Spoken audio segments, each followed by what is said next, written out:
नमस्कार। मैं समर भूमि से रोहित शर्मा।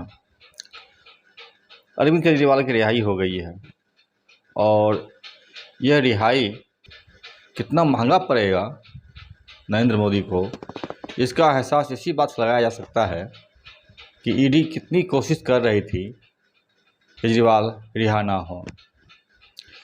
अभी मैं कुछ दिन पहले एक चैनल के दफ्तर में बैठा हुआ था। उस चैनल के मुख्य प्रभारी मुझे बता रहे थे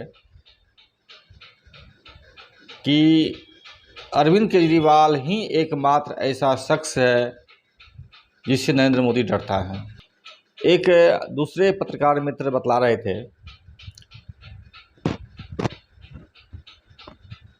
अरविंद केजरीवाल वह शख्सियत है जो आसानी से हार नहीं मानते। मोदी के बिछाए हुए जाल जिस तरह से ईडी, सीबीआई अन्य के माध्यम से किया गया था, यह चीज़ केजरीवाल पर बहुत लागू नहीं होगा। हुआ भी वही जिस ईडी के डर से लोग थर-थर काँपते थे। नेता, भ्रष्ट राजनेता या जो भी हो, काँपते थे। उनके डर से लोग अपनी पार्टी छोड़कर बीजेपी में शामिल होते थे। अनाप शनाप जो भी वह बोलता था बीजेपी की गवर्नमेंट, ईडी के डर से वह भाजपा में आ जाती थी। इसीलिए वॉशिंग पाउडर भाजपा और वॉशिंग मशीन भाजपा के नाम से प्रसिद्ध भी हुआ। लेकिन केजरीवाल को जब छोड़ना पड़ा सुप्रीम कोर्ट के कड़े विरोध के बाद, तो इसका सबसे बड़ा असर ये हुआ कि ईडी की साख खत्म हो गई। मोदी ने जिस तरह से लोगों को आतंकित करने का प्रयास किया था पिछले 10 सालों में, वह आतंक एक वारगी खत्म हो गया। इतना ही नहीं, जिस तरह सुप्रीम कोर्ट ने कहा है कि हम नेक्स्ट सप्ताह, आने वाले सप्ताह में इस केस पर पूरी सुनवाई करेंगे, जो इस केस का डिमांड है। इसमें ध्यान देने वाली बात यह भी है कि अरविंद केजरीवाल बेल नहीं मांगा है।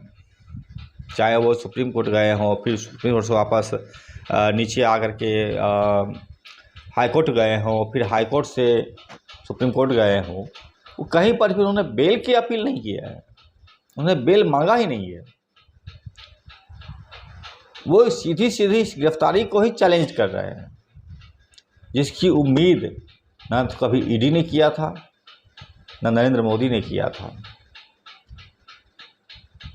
अरविंद केजरीवाल की गिरफ्तारी और कोर्ट में जिस तरह से बहस चली है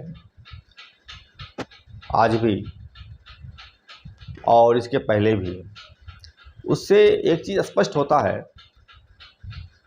कि पत्रकार लोग जो बोल रहे थे, पत्रकार बंधु, कि मोदी खतरा केवल और केवल केजरीवाल से है, यह बहुत ही सच लगता है। अरविंद केजरीवाल जेल में हैं, 40 दिन रहे और 40 दिन ईडी पर, मोदी सरकार पर बहुत ही भारी बीता।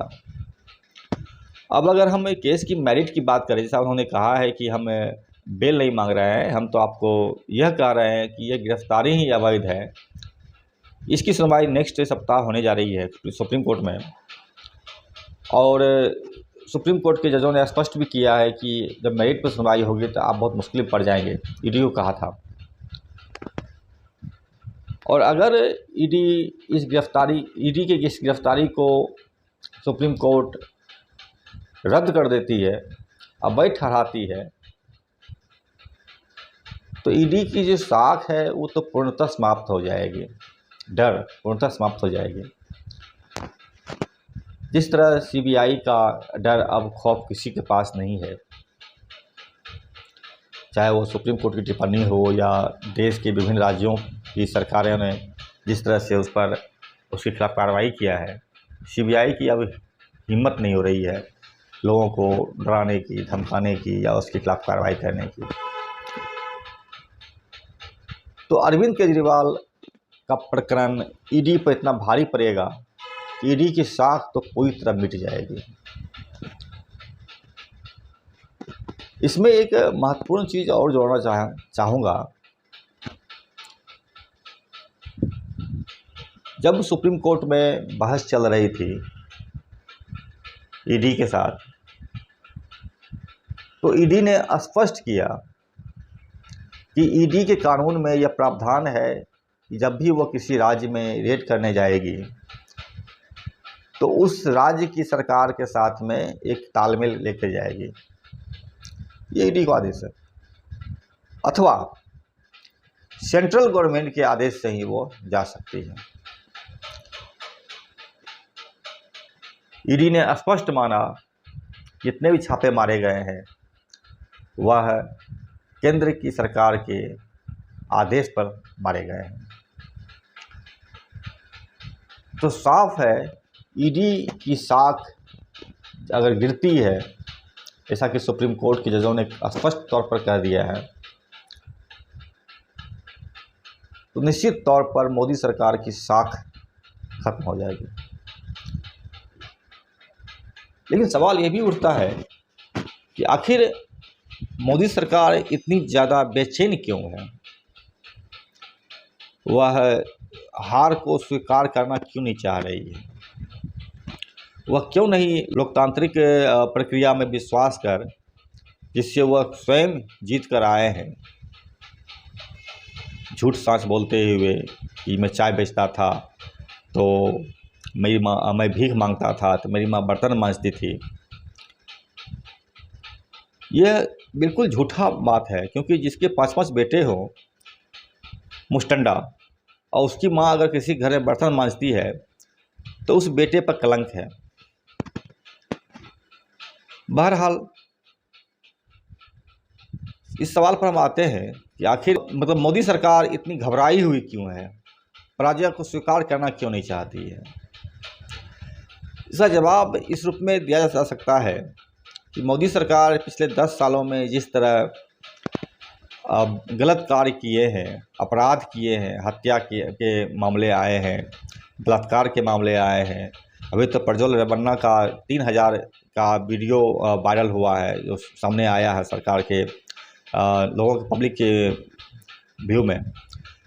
तो ये तो स्पष्ट हो गया है कि मोदी सरकार हत्या, बलात्कार और अपराध, भ्रष्टाचार इतनी ज़्यादा कर चुकी है, इसका भय, इसका खौफ सता रहा है। अगर सत्ता से बाहर चले गए तो जनता या जो आने वाली सरकार है इन तमाम जांचों को बिठाएगी और ये लोग को मुसीबत में डालेगी।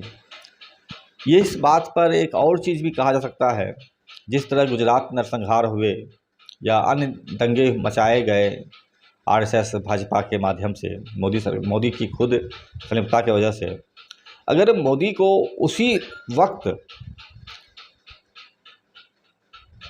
फांसी पर लटका दिया जाता या उसे दंड दिया जाता तो देश में लोकतंत्र आज इतने खतरे में नहीं आता। इसी के साथ एक और जुड़ा हुआ सवाल है कि क्या मोदी सरकार अगर हार जाती है चुनाव में, सत्ता इतनी आसानी से छोड़ेगी? इसका जवाब आपको अमेरिका में मिल सकता है।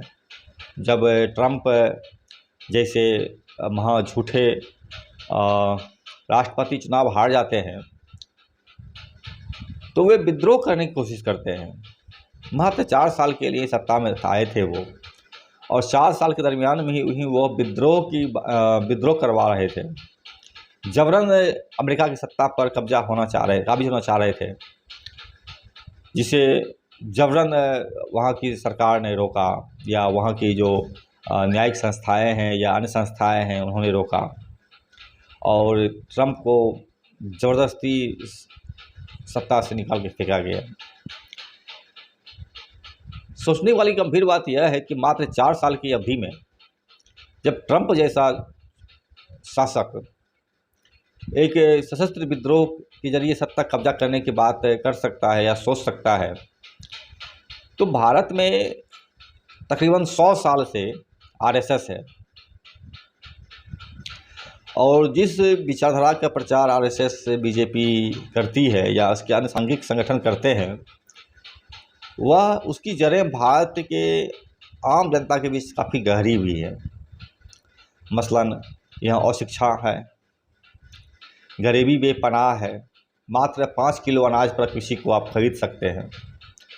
5 किलो अनाज की कीमत आप अगर जोड़ लें तो 200 रुपया तकरीबन पड़ता है।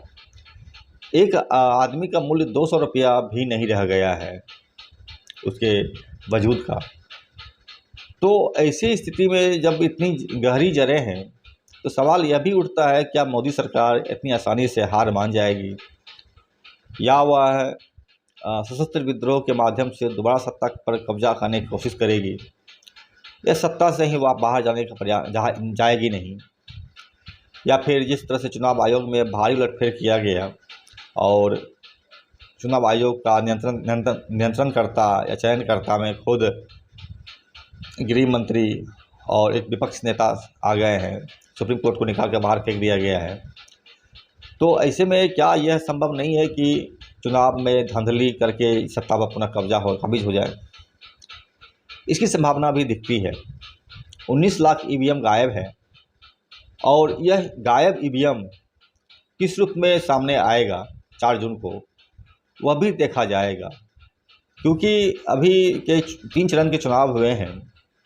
2 चरण के चुनाव में ही स्पष्ट हो गया था कि चुनाव आयोग ने 6% वोट बढ़ा दिया था।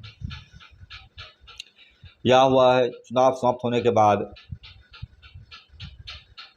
वोट प्रतिशत कितना हुआ है नहीं बताती है, नहीं डिक्लेयर करती है, और जब डिक्लेरेशन होता है तो 6% का आंकड़ा आता है कि ये वास्तविक वोटिंग से 6% अधिक का वोटिंग चुनाव आयोग दिखा रहा है।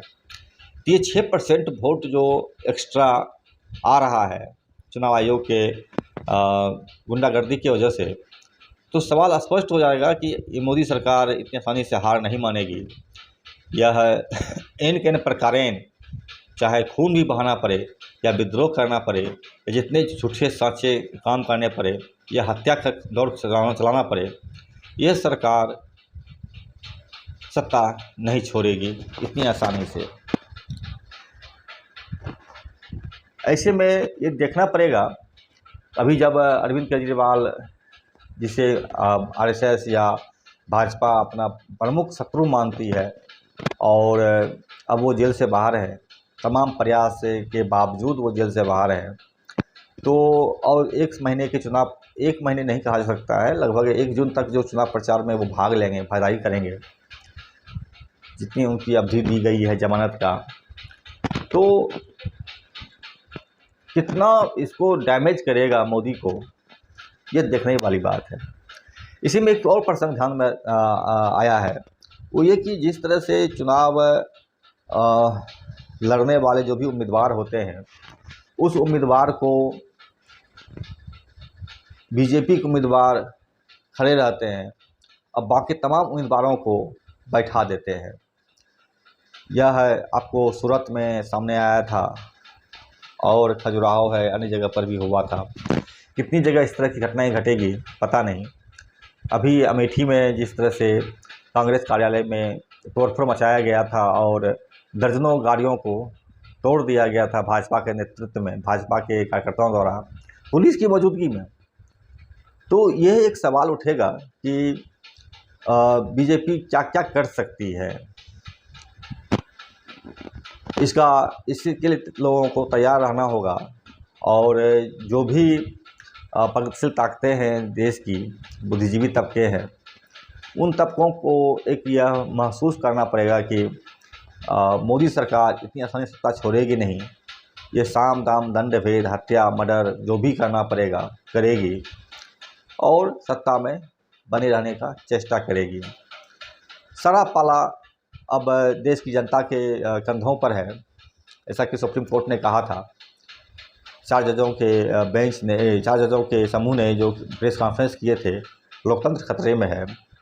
आज सुप्रीम कोर्ट थोड़ी सजग हुई है और विभिन्न सवालों को लेकर जिस तरह से एक के बाद एक झटके मोदी सरकार को दे रही, इससे एक चीज़ तो ज़रूर लगता है कि कहीं न कहीं मोदी सरकार एक गंभीर संकट में फंसी हुई है और सत्ता से बाहर जाने का संभावनाएं दिख रही है। लेकिन इस तमाम चीज़ों के बावजूद